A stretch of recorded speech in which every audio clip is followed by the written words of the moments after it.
오늘은 요한복음 4장 1절에서 20절 말씀입니다. 4장 1절에서 20절 합독하겠습니다. 예수께서 제자를 삼고 세례를 베푸시는 것이 요한보다 많다 하는 말을 바리새인들이 들은 줄을 주께서 아신지라. 예수께서 친히 세례를 베푼 것이 아니요 제자들이 베푼 것이라. 유대를 떠나사 다시 갈릴리로 가실새 사마리아를 통과해야 하겠는지라. 사마리아에 있는 수가라 하는 동네에 이르시니 야곱이 그 아들 요셉에게 준 땅이 가깝고 거기 또 야곱의 우물이 있더라.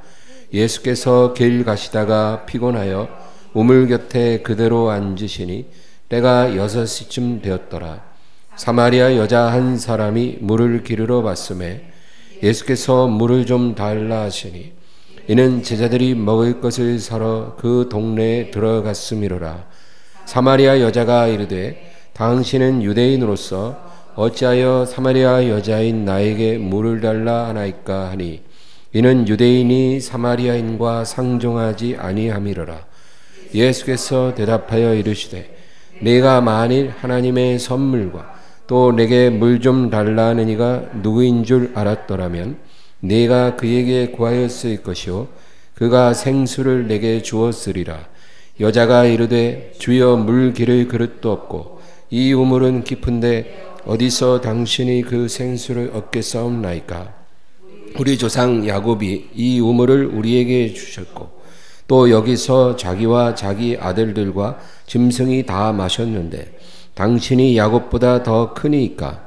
예수께서 대답하여 이르시되 이 물을 마시는 자마다 다시 목마르려니와 내가 주는 물을 마시는 자는 영원히 목마르지 아니하리니 내가 주는 물은 그 속에서 영생하도록 솟아나는 샘물이 되리라. 여자가 이르되 주여 그런 물을 내게 주사 목마르지도 않고 또 여기 물길로 오지도 않게 하옵소서. 이르시되 가서 내 남편을 불러오라. 여자가 대답하여 이르되 나는 남편이 없나이다. 예수께서 이르시되 내가 남편이 없다 하는 말이 옳도다. 너에게 남편 5이 있었고 지금 있는 자도 내 남편이 아니니 내 말이 참되도다. 여자가 이르되 주여 내가 보니 선지자로소이다. 우리 조상들은 이 산에서 예배했는데 당신들의 말은 예배할 곳이 예루살렘에 있다 하더이다.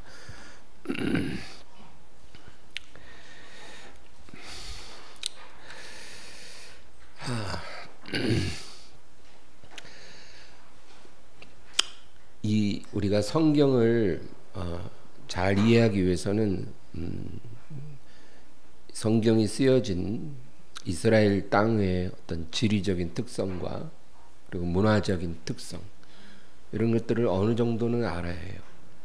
그래야 성경을 이해하기가 쉽습니다. 이스라엘 땅은 우리 한반도처럼 이렇게 남북으로 길쭉한 그런 땅입니다. 왼쪽에는 지중해 바다가 있고 오른쪽에는 요단강이 종으로 쭉 길게 흘러요. 그래서 지중해와 요단강 사이에 있는 그 땅, 그것을 우리가 이스라엘 땅, 또 가나안 땅이라고 말합니다. 근데 그 길쭉한 땅을 3등분 하는데요. 그 가장 위에 있는 지역을 갈릴리라고 합니다. 갈릴리는 갈릴리 호수를 중심으로 한 지역인데 거기에는 예수님이 자라신 나사렛이라는 동네도 있고 또 가버나움이라는 동네가 있죠. 예수님의 공생의 사역의 대부분은 그 갈릴리 지역에서 일어났습니다. 명절 때만 예루살렘으로 가시지 대부분 다 갈릴리에서 활동하셨어요. 나사렛이나 가버나움 이런 동네를 다니셨습니다. 그리고 그 밑에 중간 지역은 사마리아라고 해요. 이 사마리아에는 오늘 우리가 읽은 이 수가라는 마을이 있죠. 그리고 그 아래에는 유다 유다라고 합니다. 유대라고도 하고 유다라고도 해요. 거기에는 이제 이스라엘의 수도인 예루살렘이 있죠. 또 베들레헴이 있고, 예수님 나신 베들레헴. 그 다음에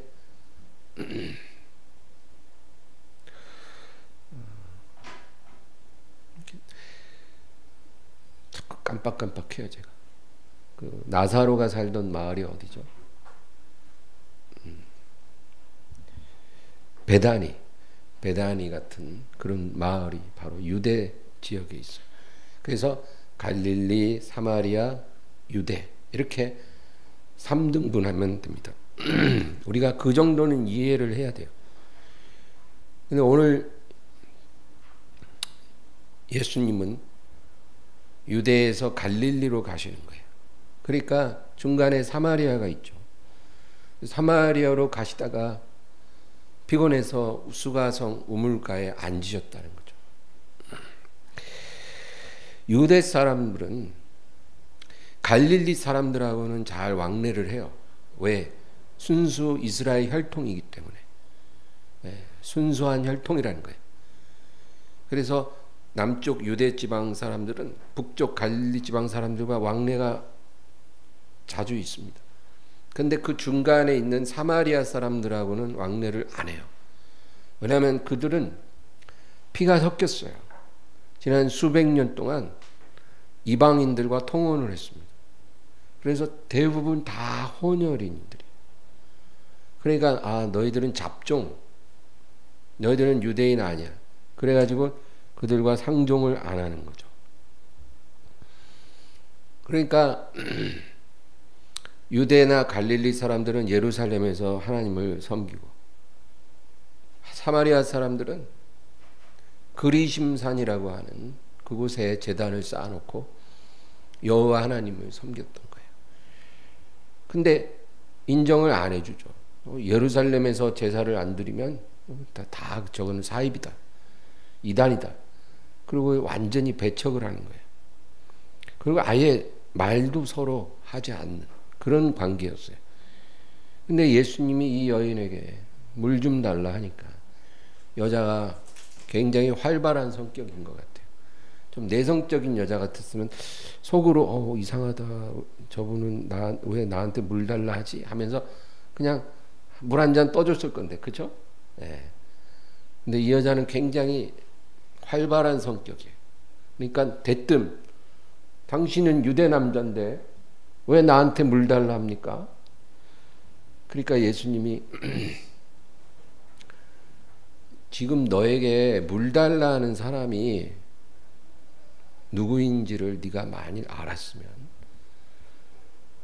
오히려 네가 그에게 물을 달라 했을 것이고 그가 너에게 생수를 주었으리라.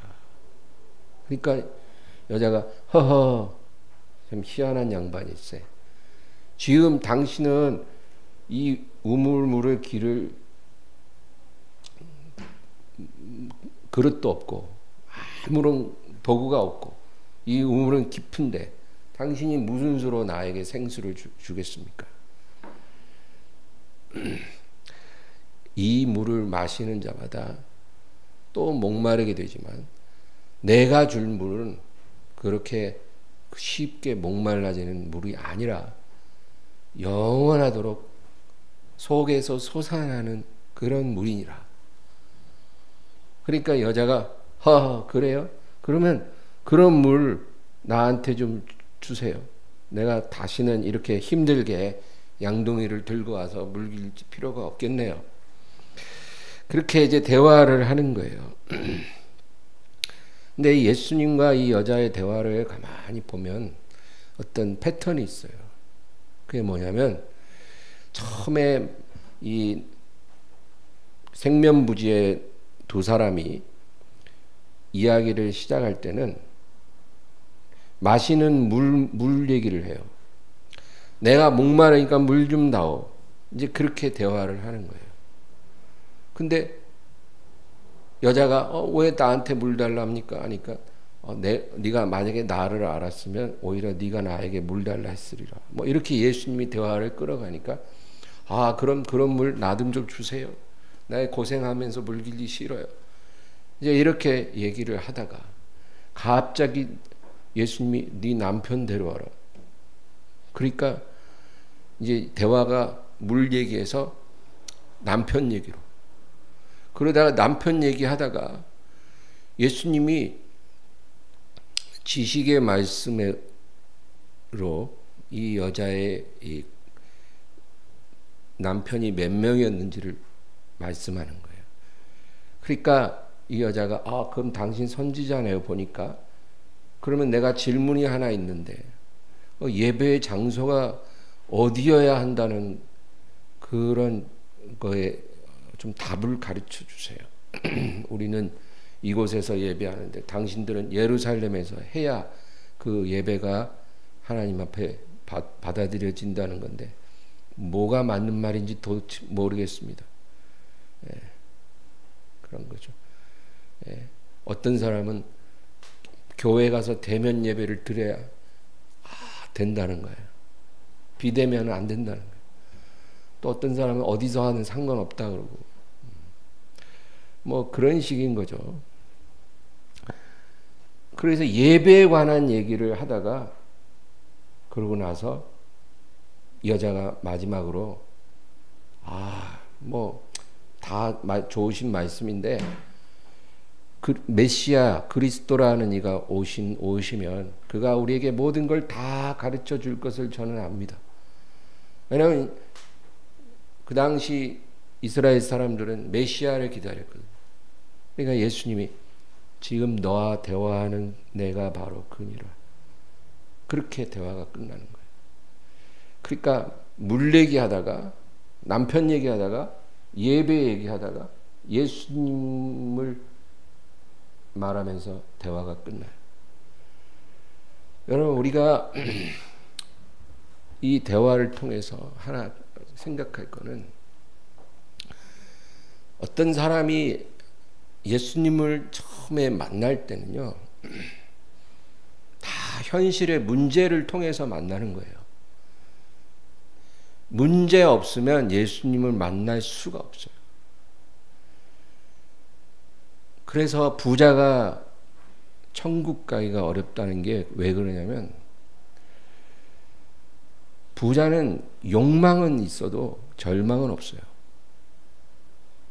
근데 예수님을 만나려면 절망이 있어야 돼요. 절망이 없는 사람은 예수님을 필요로 하지 않아요. 그래서 부자들은 구원받기가 거의 불가능하다. 그러나 하나님이 택한 부자는 구원을 받아요. 왜? 하나님이 부자라도 절망을 주시거든요. 제가 목회하면서 부자인데도 절망하는 사람도 간혹 봤어요. 진짜 해결할 수 없는 병이 있다든지 아니면 자식이 어떤 장애를 갖고 있다든지 누구에게도 말할 수 없는 그런 절망을 갖고 있으면 예수님을 만날 수가 있더라고요. 근데 보통 사람들은 다 절망을 갖고 있거든요. 우리가 그 절망을 통해서 예수님을 만날 수 있는 거예요. 그래서 하나님이 우리에게 절망을 주시는 게 은혜입니다. 병을 주시거나 아니 파산하거나 그렇죠? 가정이 깨지거나 뭐 여러 가지 그런 절망을 통해서 예수님을 만나는 거예요. 근데 이 여자는 처음에 예수님과 대화할 때는 나 물길로 다니는 게 너무 힘들어요. 그 문제 좀 해결해 주세요. 그렇게 예수님을 바라봤는데 예수님이 갑자기 네 남편을 데려오라. 그러니까 전 남편 없는데. 네가 남편 없다는 말이 맞다. 네가 지금 6번째 남자랑 살고 있는데 결혼한 사이도 아니니까 너는 남편이 없는 말이 틀리진 않다. 그렇게 말씀하시니까 이제 이 여자의 본질적인 문제를 예수님이 다루기 시작하는 거예요. 그 사람은요, 표면적인 문제가 있고 영적인 문제가 있어요. 표면적인 문제는 사람 누구나 다 볼 수 있는 문제예요. 근데 그게 그 사람의 진정한 문제는 아니에요. 누구에게도 말할 수 없고 또 사람들이 알 수 없는 그런 영적인 문제가 있거든요. 지금 이 여자는 너무나 갈증이 심한 여자예요. 근데 그게 마시는 물을 못 마셔서 갈증이 심한 그 문제가 아닌 거예요. 목마르니까 마실 물 찾으러 오후에 물 길러 힘들게 왔다 갔다 하는 그게 문제가 아닌 거예요. 이 여자에게는 더 깊은 내면의 갈증이 있었던 거예요. 그래서 그 갈증을 해결하려고 벌써 6번째 남자랑 살고 있는 거예요. 그래도 갈증이 해결이 안 되는 거예요.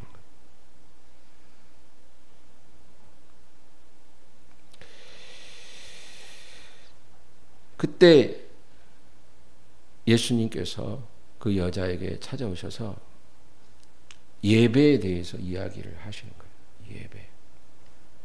그러니까 이 갈증을 해결하기 위해서는 하나님과의 관계가 해결돼야 진정으로 이 영적인 갈증이 해결될 수 있다, 그 얘기예요.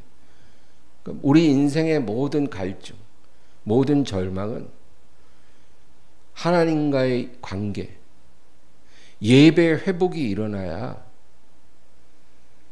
그게 근본적으로 해결이 된다, 그 얘기예요.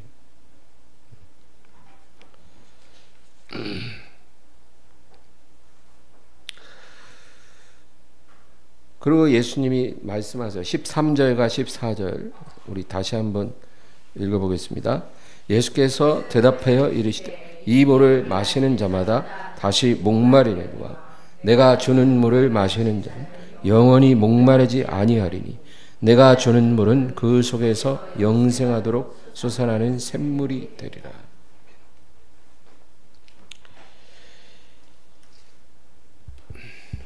지금 네가 깃고 있는 이 물은 외부로부터 주어지는 물이다. 이것은 다시 말해서 세상이 우리에게 공급해 주는 물인 거예요. 외부로부터 공급되는 이런 물은 마셔도 또 목마르게 된다는 거예요. 여러분, 우리가 세상에서 어떤 것을 공급받을 때 그것이 우리를 완전히 해결시켜 주지 못한다는 거예요. 그러나 내가 주는 물은 그렇지 않다. 내가 주는 물은 외부에서부터 공급되는 게 아니고 너의 안에서 솟아나는 그런 샘물이라는 거예요. 그렇기 때문에 이 물은 한번 이 물을 마시기 시작하면 영원히 목마를 일이 없다. 속에서부터 계속 솟아나는데 목마를 일이 어디 있겠어요. 이 샘물이 마를까 걱정할 필요도 없고 이 우물을 누가 뺏어갈까 걱정할 필요도 없고 힘들게 물을 길러 다닐 필요도 없어요. 우리 안에서 이 물이 솟아난다는 거예요. 그러므로 이 물을 너는 차지해야 한다. 이 물이 뭘까요? 우리 요한복음 7장으로 한번 가보겠습니다. 요한복음 7장 37에서 39 다 같이 읽습니다. 명절 끝날 곧 큰 날에 예수께서 서서 외쳐 이르시되 누구든지 목마르거든 내게로 와서 마시라. 나를 믿는 자는 성경의 이름과 같이 그 배에서 생수의 강이 흘러나오리라 하시니 이는 그를 믿는 자들이 받을 성령을 가리켜 말씀하신 것이라. 예수께서 아직 영광을 받지 아니하셨으므로 성령이 아직 그들에게 계시지 아니하시더라. 38절 보면 나를 믿는 자는 성경의 이름과 같이 그 배에서 생수의 강이 흘러나오리라. 예수님을 믿는 사람은 그 배에서 생수의 강이 흘러나올 거라는 거예요. 그 안에 생수의 샘이 열릴 거다, 그 얘기예요. 그래서 거기서부터 계속 생수가 흘러나온다. 그런데 여러분, 예수님 믿는 사람들이 다 이렇게 살까요? 많은 크리스찬들은 이 샘이 있는지도 몰라요. 그래서 예수님을 믿으면서도 계속 바깥에서 물을 찾아요. 마셔도 목마르죠. 내가 예수님 믿고 하나님 자녀인데 왜 이렇게 나는 목마를까? 뭔가 이렇게 마음에 평안도 없고 기쁨도 없고 만족도 없고 행복도 없고, 내가 믿으면 정말 하나님의 풍성한 은혜를 누리며 산다고 하는데 왜 나는 그러지 못할까? 우리 안에 있는 샘을 발견하지 못한 거예요. 아예 있음도 모르는 사람이 있고, 있는 건 알지만 어떻게 사용하는 줄을 몰라요. 그래서 그 샘이 봉인됐어요. 그 샘에서 물을 떠 마시질 못해요. 그러니까 자꾸 바깥에서 물을 구하니까 믿어도 목마른 거예요.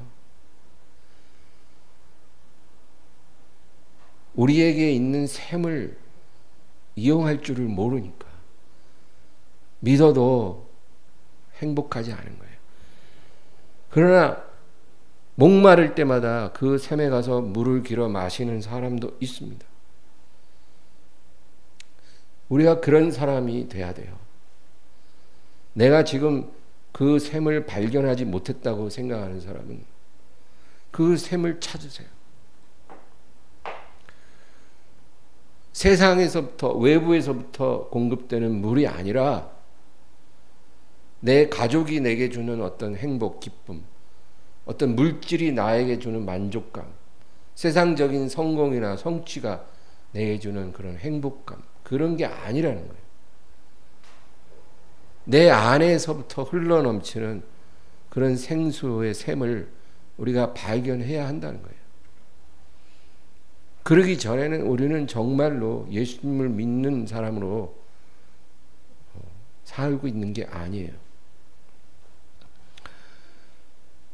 매일 규칙적으로 기도하고 매일 말씀을 읽고 그 안에서 여러분 힘을 얻고 있어요? 자기 자신을 한번 돌아보세요. 나는 매일 규칙적으로 기도 생활을 하고 매일 말씀 앞에 펼쳐놓고 말씀 묵상함으로 거기서 내가 하나님의 부어주시는 은혜로 나는 충만한 삶을 살고 있는가? 우리가 그렇게 살고 있다면 우리는 그 샘을 발견한 사람이에요. 처음에는 그 샘에서 물이 그렇게 많이 안 나온다고 느낄 수도 있어요. 겨우 목만 축일 정도의 물을 우리가 마실 수도 있어요. 그러나 그것은 그 샘이 빈약해서가 아니라 우리가 그 샘물을 길어 올리는 법을 잘 모르기 때문이죠. 그 샘을 발견하시고 그 풍성한 물을 기르시기를 바랍니다. 그리고 그 물을 다른 사람에게도 나눠주세요. 우리가 그렇게 살기를 주님께서 원하고 계셔요.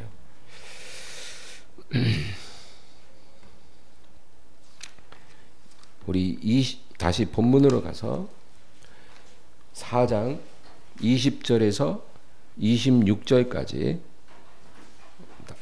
읽겠습니다. 우리 조상들은 이 산에서 예배하였는데 당신들의 말은 예배할 곳이 예루살렘에 있다 하더이다. 예수께서 이르시되 여자여 내 말을 믿으라. 이 산에서도 말고 예루살렘에서도 말고 너희가 아버지께 예배할 때가 이르리라. 너희는 알지 못하는 것을 예배하고 우리는 아는 것을 예배하노니 이는 구원이 유대인에게서 남이라. 아버지께 참되게 예배하는 자들은 영과 진리로 예배할 때가 오나니 곧 이때라.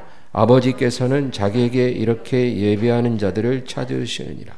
하나님은 영이시니 예배하는 자가 영과 진리로 예배할지니라. 여자가 이르되 메시아 곧 그리스도라 하는 이가 오실 줄을 내가 아노니 그가 오시면 모든 것을 우리에게 알려주시리이다. 예수께서 이르시되 내게 말하는 내가 그라 하시니라. 아멘. 여자가 예수님께 질문을 해요.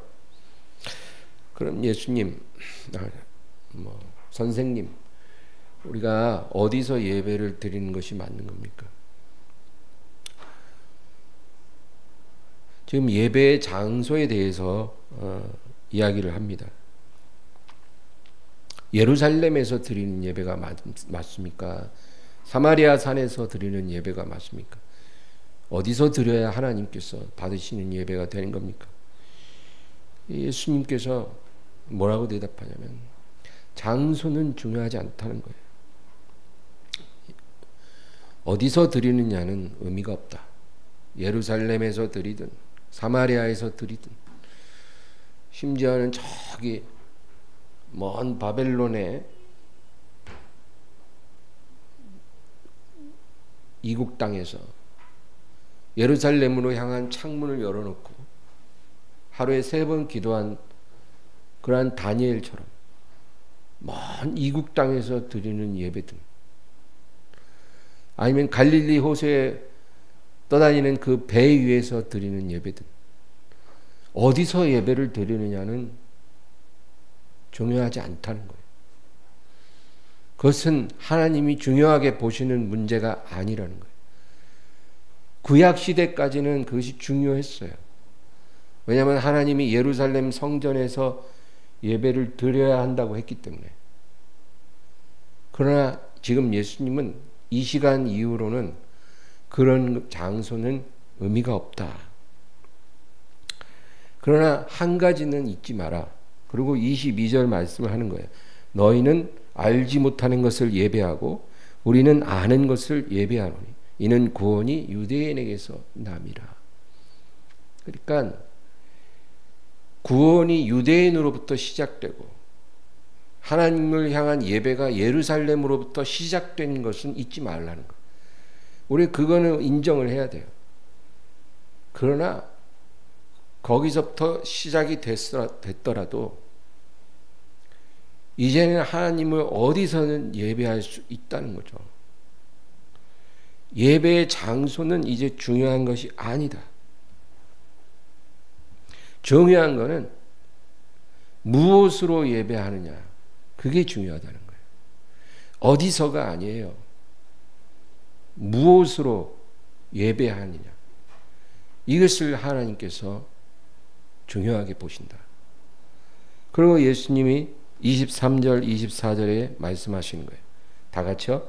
아버지께 참되게 예배하는 자들은 영과 진리로 예배할 때가 오나니 곧 이때라. 아버지께서는 자기에게 이렇게 예배하는 자들을 찾으시느니라.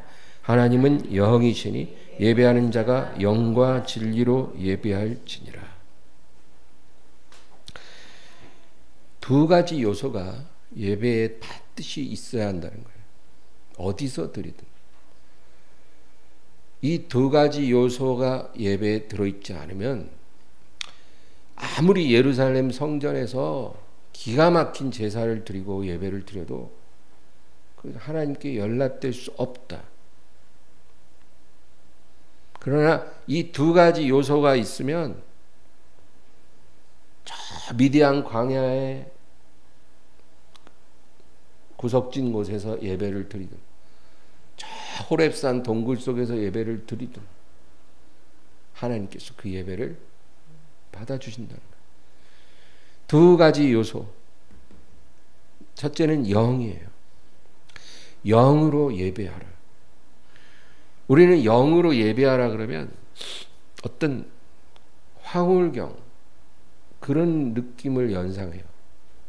그래서 막 예배 드릴 때 막 모라지경에 빠지고 어떤 반쯤 입신한 상태 아니면 막 온 무리가 다 방언으로 합창을 하고 뭔가 그런 분위기 그런 예배를 굉장히 영적인 예배라고 우리가 생각하기 쉬운데요. 예수님이 말한 영의 예배는 그런 뜻이 아니에요.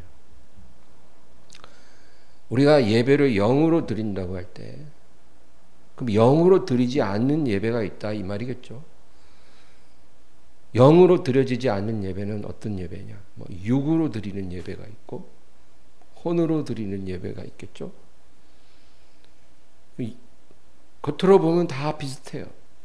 근데 하나님께서 볼 때 육적인 예배도 있고 혼적인 예배도 있고 영적인 예배도 있는 거예요. 그럼 육적인 예배는 뭘까요? 육적인 예배는 그냥 몸만 와서 앉아 있는 거예요. 예배의 자리에. 그냥 앉았다 가는 거예요. 그냥 왔다가 가는 거예요. 이사야 1장에 하나님께서 너희는 더 이상 헛된 예물을 가져오지 마라. 너희는 와서 내 마당만 밟을 뿐이니라. 하나님이 그렇게 책망하신 것처럼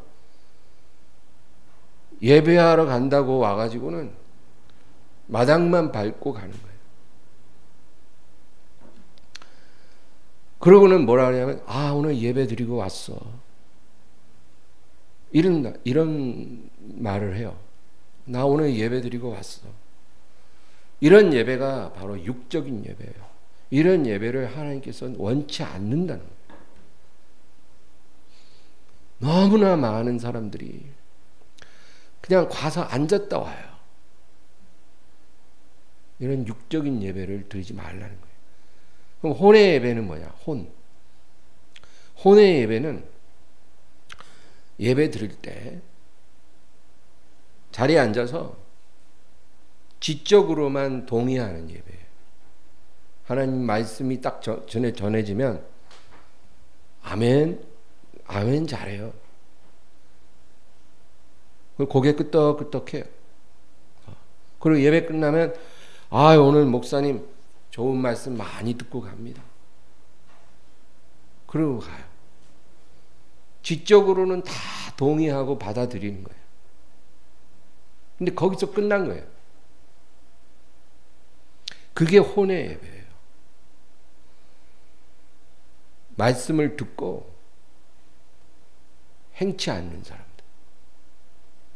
그게 혼적인 예배예요. 그럼 영적인 예배는 뭘까요? 영적인 예배는 뭐 여러 가지 복잡하게 말할 수 있겠지만 저는 단 한마디로 말씀드리자면 마음으로 드려지는 예배예요. 어떤 무슨 무아지경, 황홀경 이런 게 아니에요. 영적인 예배는 마음으로 하나님을 예배하는 것. 마음의 예배. 그게 영적 예배예요. 하나님은 우리가 마음으로 하나님을 예배하는 것을 원하세요. 어디서 드리든 몇 분을 드리든 몇 시간을 드리든 어떤 형식으로 드리든 그게 중요한 게 아니라 우리의 마음을 하나님께 드리는 거예요. 그걸 영의 예배로 하나님 보세요.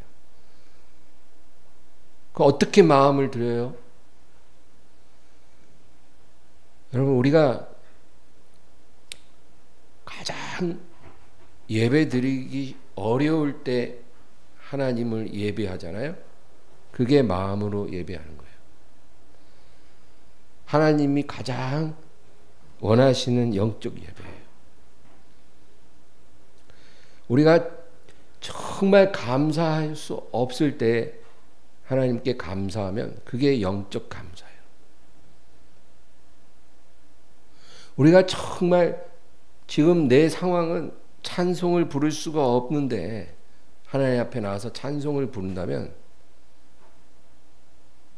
그것이 영적 찬양이에요.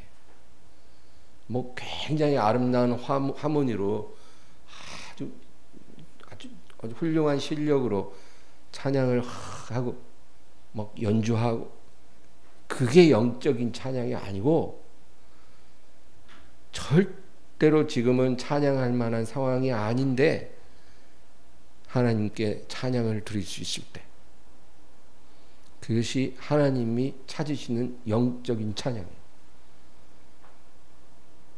내가 물질적으로 경제적으로 너무 지금 힘든 상황인데 지금은 내가 뭔가 하나님 앞에 물질로 드릴 수 있는 입장이 아닌데 그래도 내가 하나님께 영광 돌리기 위해 감사해서 뭔가를 드렸다. 그럼 그것이 가장 하나님이 기쁘게 받으시는 영적 예물이에요. 여러분, 이게 하나님의 기준이라는 걸 우리가 알아야 돼요. 그래서 우리가 어떻게 하면 영적 예배를 드릴까? 어렵지 않아요. 제일 힘들 때 하나님께 드리세요. 그것이 시간이든 몸이든 무엇이든. 그것이 하나님이 받으시는 영적인 예물이고 영적인 예배예요. 하나님은 이렇게 예배하는 자들을 찾으신다. 교회도 많고 예배도 많고 예배자도 많잖아요. 근데 하나님께서 이렇게 예배하는 자를 찾는다고 하신 말은 이렇게 예배하는 자가 드물다 그 얘기예요. 정말 교회에서 많은 예배가 드려지고 있잖아요. 교회마다 예배하는 사람들 많이 있어요. 근데 하나님이 보실 때 마음으로 드려지는 그런 예배자가 없다라는 거예요. 그런 예배자를 하나님이 찾고 계셔요. 그런 예배자가 되라는 거예요. 어디서 드리든. 우리가 가급적은 교회에 와서 예배 드리는 게 좋다. 이렇게 얘기하는 거는 집에서 예배 드리면 온 마음으로 하나님께 집중하기가 힘들거든요. 그러니까 번거롭고 힘들어도 교회에 와서 이렇게 예배를 드리는 거예요. 장소가 중요해서가 아니라 우리에게 마음으로 드리는 예배가 더 쉽게 드려질 수 있기 때문에 그런 거예요. 그 다음에 진리로 예배하라 그러셨어요. 진리는 바로 예수님입니다. 내가 곧 길이요 진리요 생명이니. 예수님이 진리예요. 예수님 빌라도 앞에서 내가 진리를 증언하러 왔느니라. 자기를 드러내러 왔다 그 얘기거든요. 그러니까 빌라도가 진리가 무엇이냐. 예수님을 보면서도 진리를 못 깨달았죠. 예수님이 진리예요. 구약 시대에는 하나님의 계명을 지키는 것이 중요했어요. 하나님의 계명을 잘 지키는 것이 하나님을 사랑하는 거고 하나님을 경외하는 거였어요. 그런데 그러다 보니 하나님을 이해하지 못했어요. 하나님과 인격적인 관계를 갖기가 어려웠어요. 그래서 하나님께서 그 아들을 육신으로 이 세상에 보내신 거예요. 예수님이 진리예요. 그래서 이제는 예수님을 믿는 것이 하나님의 뜻을 행하는 거예요. 구약 시대에는 계명을 지켜야 했는데 지금은 그게 아니라 예수님을 믿어야 돼요. 그래야 그것이 하나님의 뜻을 행하는 것이고 예수님을 사랑하는 것이 하나님을 사랑하는 것이고 예수님과 동행하는 삶이 완전한 삶이고 예수님을 아는 것이 진리를 아는 거예요. 그래서 이제는 우리가 예수님을 통해서 예수님 안에서 예수님과 함께 예수님을 위해 예배하는 자가 되는 거예요. 그것이 진리로 예배하는 거예요. 여러분, 그래서 예배의 말씀이 중요하다고 하는 이유는 말씀은 예수님을 드러내는 거잖아요. 우리가 말씀을 통해서 예수님을 더 알아가는 거예요. 예수님을 아는 만큼 예수님을 예배할 수 있으니까. 그래서 말씀을 통해서 예수님을 알게 되고 그에게 영광을 돌리는 거예요. 그것이 진리로 예배하는 거예요. 그래서 영으로 예배한다는 말은 하나님께 마음으로 예배를 드리는 거고 진리로 예배한다는 것은 예수님을 통해 예배를 드리는 거예요. 이 두 가지가 예배에 있을 때 하나님께서 그 예배를 기쁘게 받으신다. 오늘 그 얘기를 하고 있는 것입니다. 여러분, 오늘은 예배에 대해서 이야기를 나눴어요. 우리의 삶에 이런 예배가 가득하기를 주의 이름으로 축원합니다. 주의 세 번 부르 기도합니다. 주여 주여 주여.